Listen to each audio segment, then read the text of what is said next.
Hello, fellow movie and TV lovers, and welcome to another edition of ClapperCorns. I'm Nick Dorian, and on today's episode, we'll be talking about the recent Disney live-action remake, Pinocchio.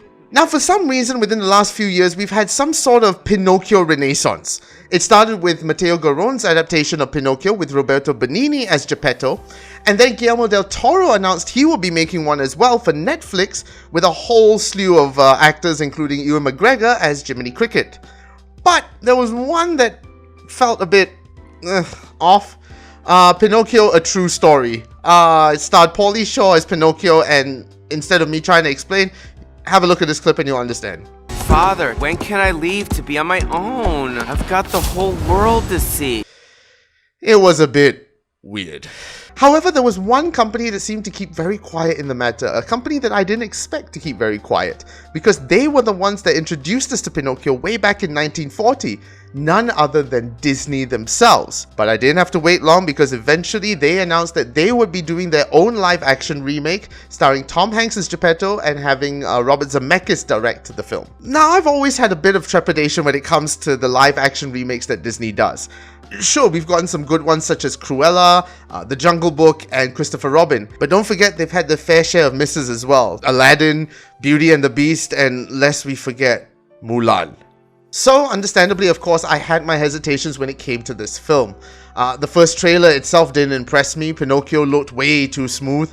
Everything looked too vibrant. It just looked like a carbon copy of what the 1940s film was. And if I wanted to watch the animated classic, I would just watch the animated classic. However, in the first 10 minutes of watching this film, I realized something's different.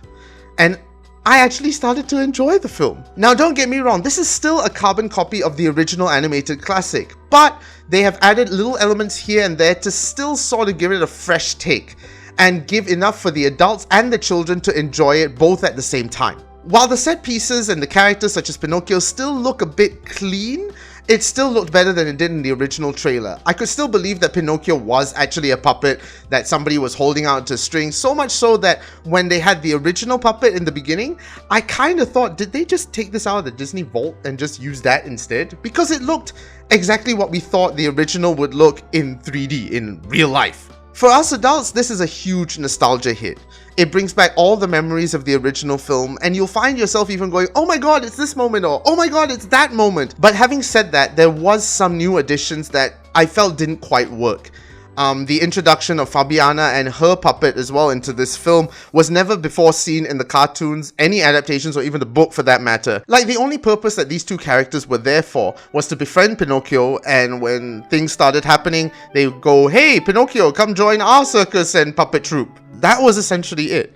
We didn't need these two characters in the story. They really served no purpose other than that, which was a shame because I think apart from that, this would have been a perfect Disney film. What made this film stand out as well is, of course, the performances. Tom Hanks as Geppetto is ultimately perfect casting, and I like the fact that it didn't go too hard on the Italian accent. They could have, but Tom Hanks railed it in and it still feels very believable. You've got Cynthia Erivo as the Blue Fairy, which again is perfect casting, and you've got appearances by Keegan-Michael Key and Luke Evans, and also an unrecognizable Joseph Gordon-Levitt as Jiminy Cricket. Right at the beginning of the film, you get introduced to Jiminy Cricket. He comes down, floating down, and I was wondering to myself who is playing this voice, because I've never heard this voice before.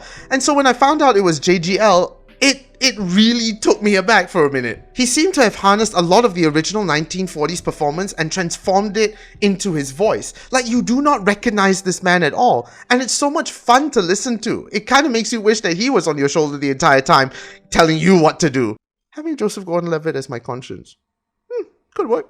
Now, after all said and done, this is still a great example of what Disney does best. Create a film that the entire family can sit back and enjoy. The parents can watch it, the children can watch it, the grandparents can watch it, and everyone will have an enjoyable time. Now, is this the best movie out there? No. Is it the best live action adaptation? Certainly not. But what it is an enjoyable ride that everyone can have fun with.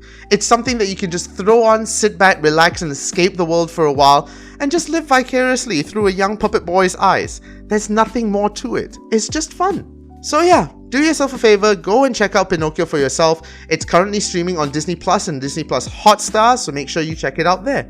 And of course, you can follow us on all social medias. It's all on the screen right now: YouTube, Instagram, TikTok, and we've got Facebook now, so make sure you catch us on Facebook.